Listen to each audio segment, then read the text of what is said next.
Can you build a 10 out of 10 physique with just compound movements? It's the question we often asked ourselves many times in our past. At least I did. And if you haven't, well, it's an interesting question, right? So in this video, delve. That's how we say it. Let's dive straight into it and investigate whether it's really possible. I believe I'm credible to speak about it because for my first 5 years of training, I did just compound movements. So let's get straight into it. In calisthenics, you generally never really isolate any muscles. Sure, you might do some like skull crushers on the dip bars or some pelican curls, but not a lot of people actually does these exercises, and if people do them, it's really not like 15 to 20 sets per week, trust me. So in order to answer that question, whether you can build a 10 out of 10 physique with just compound movements, let's just look at calisthenics athletes. So right here we have Dejan Stipka. I'm pretty sure it's like a 10 out of 10 physique. Holy shit, he looks good. So yeah, with him, it's definitely possible. But maybe he's like a genetic outlier. Like, let's look at some other guys. Yeah, Andrea La Rosa, he's fucking huge, right? But I think his chest like a little bit off in that physique. But still, he looks fucking amazing. So yeah, Viktor Kamenov. You can see he's really balanced, he's really aesthetic, but I think that he could just be a little bit bigger overall. However, it's an amazing physique. But those are the elites. Those are the people who train for like 10 years, more than 10 years. And also they just could be genetic outliers, because there certainly are some people who just do compound movements and they grow amazingly. I remember there was that guy on YouTube who made a video how to grow your arms. And he literally gave the advice in this video to just do compound movements for arms. And it's literally like the worst possible advice you could give for someone who doesn't have elite genetics for growing arms. So yeah, maybe these people are just genetic outliers. When it comes to like the average calisthenics athletes, many of them tend to develop something that's called a spider physique. At least the natural hypertrophy calls it that way. Or you have a bunch of mass here and nothing to show for here. And that is terrible. It's something that I don't wish on my worst enemy. I believe this is exactly what happened for me when I trained calisthenics. Just look at that video.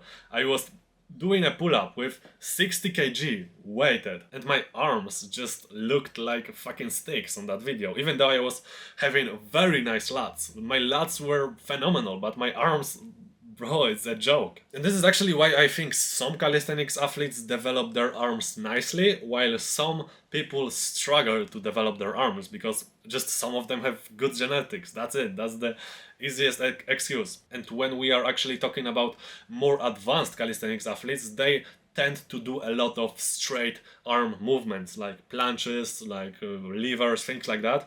And with straight arm movements, your bicep really works hard. You could even say that it gets isolated. So the advanced guys in calisthenics, I believe they have amazing arms just because of straight arms exercises. And maybe also genetics. However, an average calisthenics guy, from my experience, they don't really do a lot of straight arm movements, so their arms will be lacking in their physique. However, how about street lifters? So if you didn't know, street lifting is a sport similar to powerlifting, but instead of these 3 big lifts, you do weighted pull-up, weighted dip, weighted muscle-up, and weighted barbell squat.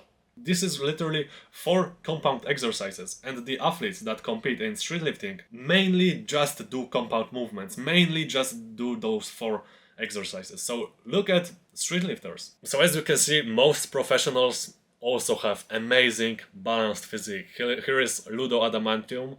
I'm not sure if that's his actual name, but that's his Instagram. And here we have Micha Skulc, King of Weighted, for those who recognize that name. So yeah, they have both of them, they have just an amazing, I think, 10 out of 10 physique. But again, we're looking at professionals. So the final hypothesis I have about this topic is that you can develop a 10 out of 10 physique just with compound movements. However, it will just take a very long time, like 8 to 10 years. Because naturally, when you just do compound movements, at first, you will develop a spider physique. Because for most people, compound movements don't develop their arms nicely, effectively. So after like 2, 3, 4 years of training, you will just develop a spider physique. However, your torso, the muscles at your torso, will quickly start getting to their genetic limit potential. So what will be left? Arms, obviously. So you will still train just compound movements, but because your torso, the muscles at your torso already reached the genetic ceiling potential, you will just start growing your arms. Because you can still grow your arms with compound movements, it just takes a shit ton of time.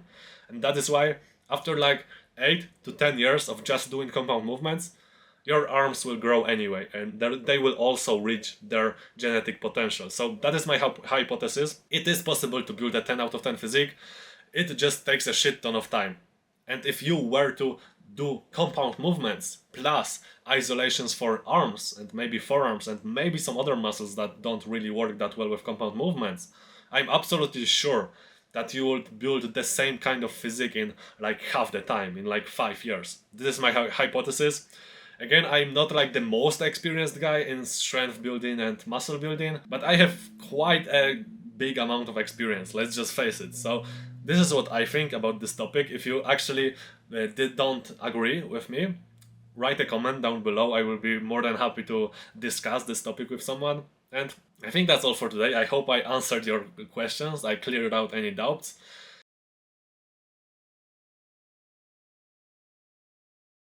Peace out. See you tomorrow, hopefully.